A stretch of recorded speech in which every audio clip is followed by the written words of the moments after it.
wildland urban interface? Is your wildland urban interface on fire? Well, you might want to consider using 932. 932 has two pumps. The main pump run off of the engine with a PTO, and a secondary pump. It's a Darley pump, and that is used for pump and roll. 932 is a Type 3 brush truck engine that's perfect for dealing with wildfires and structure protection. Want to know how to pump 932? Let's talk about pumping 932. Let's go inside the cab and take a look at all the different crazy controls we've got in there. Buttons galore!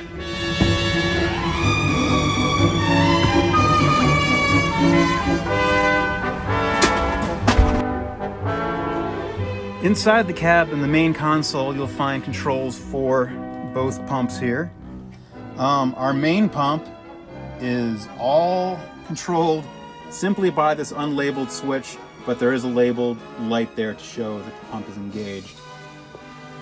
To engage the pump, this little toggle switch, you kind of pull out a little bit, rock forward, let go, and you'll hear the pump engage, and this light will come on. So here are the inside the cab controls for the Darley pump. We've got displays here which just give us information about the startup of the engine and the PSI. There's not actually controls on here to make the pump go. We have our prime. This is the same prime that works for the main pump, so you can prime from inside the cab for either pumping operation. Our next thing over is the actual start and stop of the engine for the pump. Next over here is our auto kill override, similar to what we have on brush 954. Next over here is the throttle for our pump, and right here is actually our power. Because there are two power switches, one on the inside and one on the outside, this may be on or off depending on how the other switches. It's like having two light switches that control lights in a room. If you have the one up here for on, the one out there is going to be off, you leave it the other way and you come back in the cab, you can switch it. So up is not necessarily on, but just look for the light. Our foam on-off switch on the inside is here. We don't have secondary controls for the volume of foam, but if you just want to turn it on or off, you can do that from here. We're also lacking on the inside a pump to tank valve. So in order to really have full control, we need to get outside and open the pump to tank and do everything out there. So let's go outside and I'll show you how that all works. So you're all wondering, well, what happens if I push and pull all these different switches and the thingamajiggies behind me here? Well, I'm going to show you. This here is the main pump control panel. Engaging the pump has to be done from inside the cab with that switch I showed you. There is no switch on the outside. One difference that you'll find between this and the controls on 931 is that this one will default to pressure mode once it's been engaged. You don't have to choose RPM or pressure mode when you come over here. It'll already be in pressure mode. We have a preset set to 150 PSI if you want. Otherwise, dial it up. It does respond quite quickly, so it's easy to use. The idle button works just the same as on 31. Hit that button, it'll go back to idle. Quite simple. And our Darley pump for pumping and rolling is here. The only thing that's on this panel that's going to be also for the main pump is, of course, our primer pump. I know most of you, including myself, are going to find ourselves wanting to push that button that looks just like the primer pump and seems like a good place for it being next to the gauge. That's going to sound the horn, obviously. So just remember, the prime for both the Darley and the main are on the Darley pump panel. This truck has an electronic tank to pump valve, which is right here. It looks similar to the valve controls for the officer side on 71, but this just controls the tank to pump. So when you come out here and you're ready to pump, get this thing going, you just need to hold the button down and dial this thing up to 100%. We want this thing at 100%. There's no reason to have this anything less than 100%. It's either closed or open. And in the center here, you'll find our exterior control on-off switch for our foam. But what we don't have on the inside console is this. This is our control for how much volume of foam we're getting. So whether you turn it on the inside or the outside, this is where you're going to control the actual volume of foam. On 932, the foam comes out of everything. Every discharge is a foam discharge. So if you have that on, just keep that in mind. Let's talk about what we've got down here at the bottom. We have our main drain, the master drain. This will drain the entire system. If you want to get a really good drain and do it quickly, you'll open that as well as open all your discharges and let it flow out. If you just open this, it could go for hours. Next over, we've got our pump bypass. That recirculates the water from the pump, keeping it cool. So instead of having to crack open the tank fill to recirculate, all you have to do is turn this quarter turn like that, and you get water flow back into the tank, and that keeps the water circulating through the pump. Next over, we have the foam drain. Do not touch the foam drain unless you want to waste all the foam we've got in there. Unless somebody accidentally filled the foam thing full of barbecue sauce or something, you want to get rid of it, don't mess with that. Next over, we've got backpack fill. The backpack fill opens up this little discharge here. This is just gravity fed from the tank. So if you literally have a backpack, one of those piss packs or something you need to fill up with water, that's just a small line of water that comes out. You just turn that on, take that cap off. And this right here is a discharge drain for that discharge right there. And right here we've got an air outlet that runs off of the same system that deals with our air brakes. If you need to add air to the tires or fill up beach balls or something, you can do it from there. Okay, let's talk about water intakes. We've got our two options right here. The one we're going to be using most of the time when we're going off of a hydrant or some sort of water source other than drafting is going to be our aux intake. So this you can hook up. We've got 3-inch LDH or 2.5. We'll also hook up. Remember, they've both got the same size connections. So you'll hook up to here. This is your valve for actually opening that up. So when you're transitioning from going off of the tank to going off of a hydrant while someone is actively working a fire hose, just remember you're gonna have to do this slowly. There's a point around here where it transitions over pretty quickly to being open, and you're gonna wanna watch your gauges up there and let the automatic controls keep the pressure the same. Just do it slow enough so it can adjust when you go to close it again. It's gonna be another slow transition back down. Another thing just to practice. Aside from our auxiliary intake, we've got our large intake here. We don't have any kind of valve or steamer on here. So the only thing that's keeping the water from pouring out of here from the tank while the tank to pump is open is this cap. You can actually see the water dripping out right now. What we do use this for is for drafting, and it works very well. You'll find in the back cabinet here 30 feet of hard suction hose. It's new equipment with good seals. It works really well. We hook it up here. Similar to brush 954, if you want to sort of pre-prime the hard suction hose, when it's hooked up here, you can crack open the tank to pump a little bit. Water will flow out of here, fill the hose, and then you can prime. You're sort of pre-priming. That said, right now, with the seals being really good and the prime pump working really well, I have on numerous occasions very successfully primed an empty hard suction hose right up there. It takes a while, just hit the prime, you'll be able to see the water coming up there. We'll do an entirely separate training video on drafting, but just wanted to give you basic info. Aside from these intakes that go right into the pump system, we've also got a quick fill connect in back here. And this just drops the water right into the tank, right on top. It doesn't go into the manifold. It just drops it right into the top. So this is great on wildland. The water tender can come up, hook up here, and fill it up without having it all to interfere with whatever you're doing at the pump panel. It's not going to affect your pump pressures or anything. This just goes right into the tank. Let's take a look inside at the plumbing and all the contraptions inside here. So in here, let's see if I can get a decent view here. Down there, if I'm aiming this thing correctly, is where our main pump is. It's the big pump, about 750 GPM. Then up top, right here what we're looking at is actually the motor for the hose reel rewind.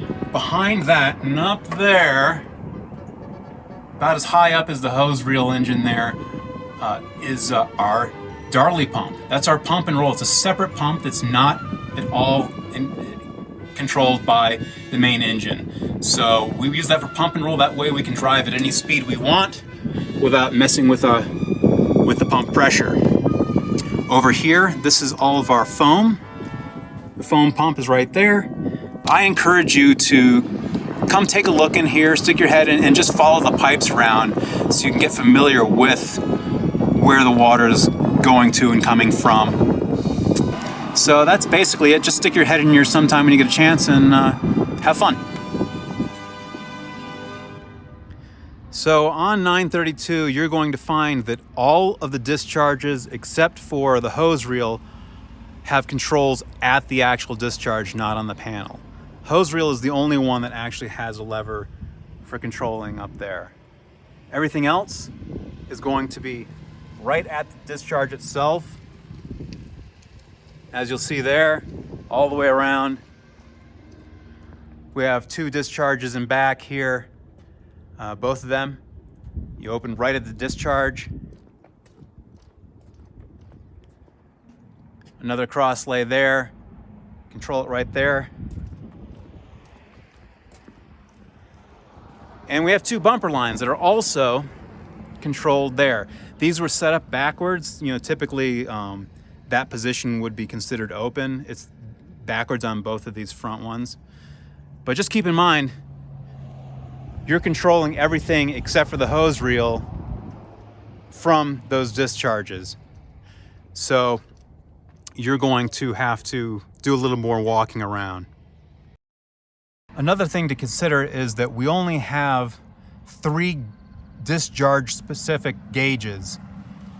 We have one on each of our cross lay pre-connects, and we have one on this discharge down here. Everything else has no gauge to go with it, so you're going to be judging your pressure solely by looking at your pump pressure. So up top we've got 3 different loads of hose. We've got a 3-inch LDH. We've got a blue driveway lay with a gated Y on there. And then just to the right of that, we've got white supply line, 2.5 inch as well. Let's get into the details of how we operate these pumps. I'm going to give you some explanation and then give you a real-time run-through of each. So for 932, when you arrive on scene and you're ready to pump, first thing you do is put it in neutral, hit the parking brake. If this thing is not in neutral and you rev up the main pump, it's going to want to drive the truck away, just like our old 932. So always have this thing in neutral with the parking brake on and chocked. So after you've parked, of course you're going to want to find your chocks over here, set your chocks, get right up to here, get your tank to pump open.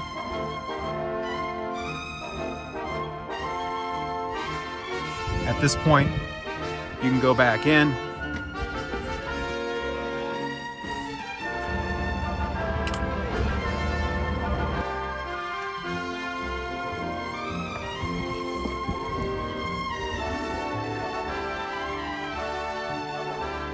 Hit your prime that, check your pressure, bring this up, you do a preset or just dial it up, either way. 932 is a little bit tricky. Every once in a while, it will give you an error on here saying there's low water and it'll bring itself down to idle. You may find yourself having to do a little extra priming to get this thing going. What I find helps is make sure the water has some place to go. So either if you have a discharge open or even really just giving it Just turning that bypass is giving it just a little bit of extra place for the water to move through the system. Bring your pressure up. Make sure that it's solid on there. You may have to continue priming. Just remember, don't prime for more than 30 seconds at a time. Eventually it's going to kick and you'll be golden. There's just a lot of pipes in here between the two pumps, and I think that basically sometimes a little air from somewhere will burp through and tell this pump that we've got low water. But it works itself out. Just don't give up on it. Sometimes you just have to give it a little extra prime.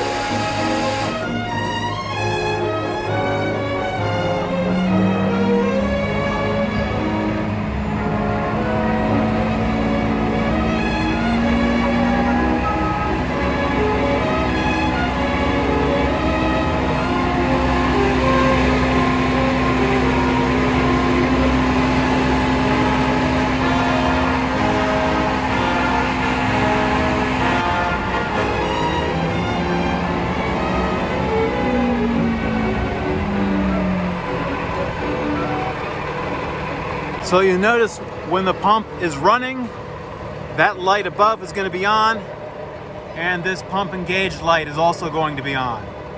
So let's have a look at the Darley pump controls on the outside here.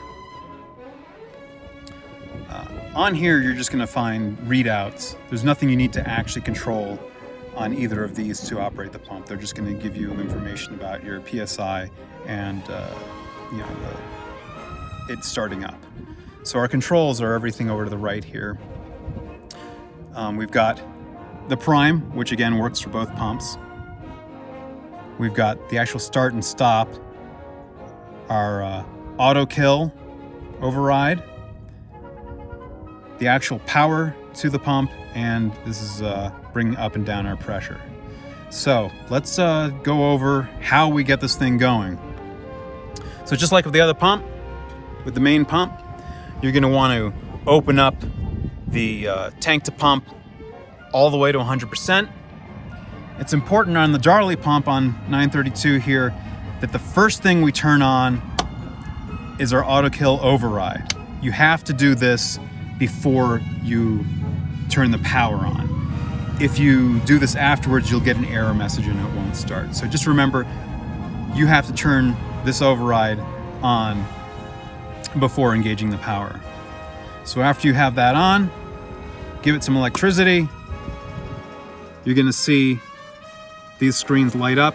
You're going to see a 5-second countdown for the preheat. You can give it a prime, then just hit the button and release. You'll hear the engine start up. You may or may not find pressure already in there. If it's already got water in it, you'll probably want to hit the prime.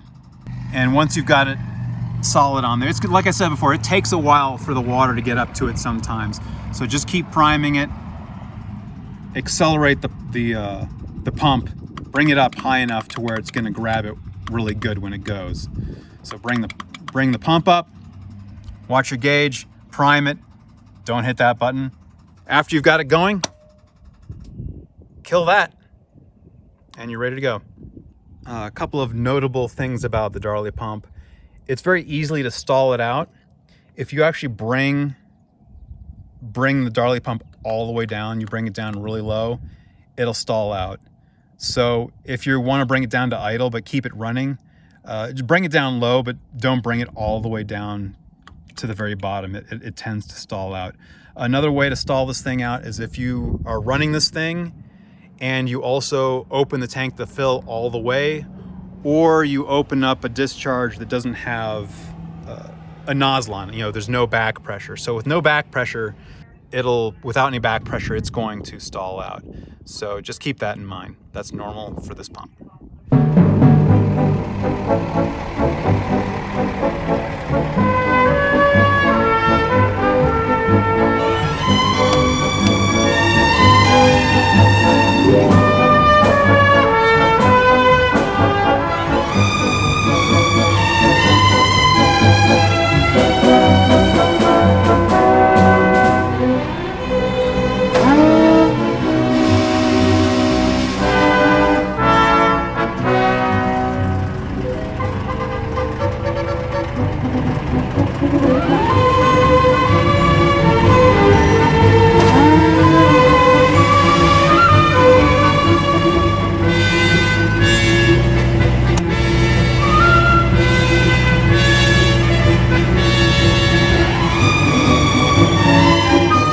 know what you're wondering. Can I run both pumps at the same time? Not really. I mean, they will start up at the same time, but if you run both pumps, the big pump is going to suck all the water out of the little pump, and the little pump's going to run out of water. So it's pointless, and just don't do it.